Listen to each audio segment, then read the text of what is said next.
अब कुनै पनि डिजिटल वालेटहरुमा पैसा लोड गर्ने प्रक्रिया यस्तो रहेको छ। यहाँ रहेको वालेटको आइकनमा क्लिक गर्नुपर्छ। त्यसपछि 11 वटा विभिन्न वालेटहरुको नाम देखिन्छ।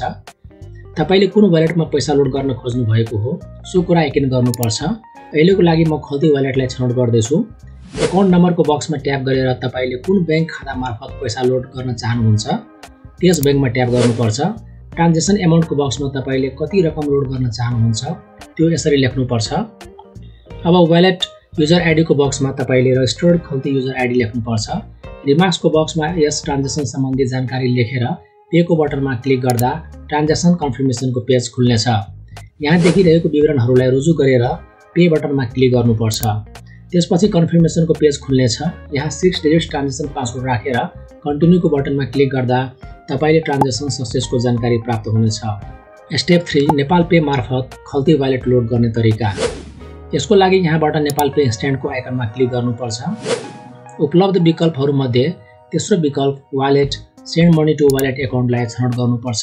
त्यसपछि यस्तो इन्टरफेस देखिन्छ। सेन्डर अकाउन्टको बक्समा ट्याप गरेर तपाईले कुन बैंक खाताबाट रकम लोड गर्न चाहनु भएको हो त्यस बैंकलाई यसरी छनौट गर्नुपर्छ। ट्रान्जेक्सन अमाउन्टको बक्समा तपाईले कति रकम लोड गर्न चाहनुहुन्छ त्यो यसरी लेख्नुपर्छ।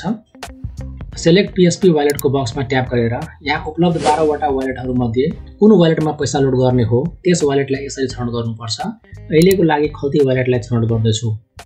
मोबाइल नम्बरको बक्समा खल्ती वालेटमा रजिस्टर्ड भएको तपाईको मोबाइल नम्बर राख्नुपर्छ।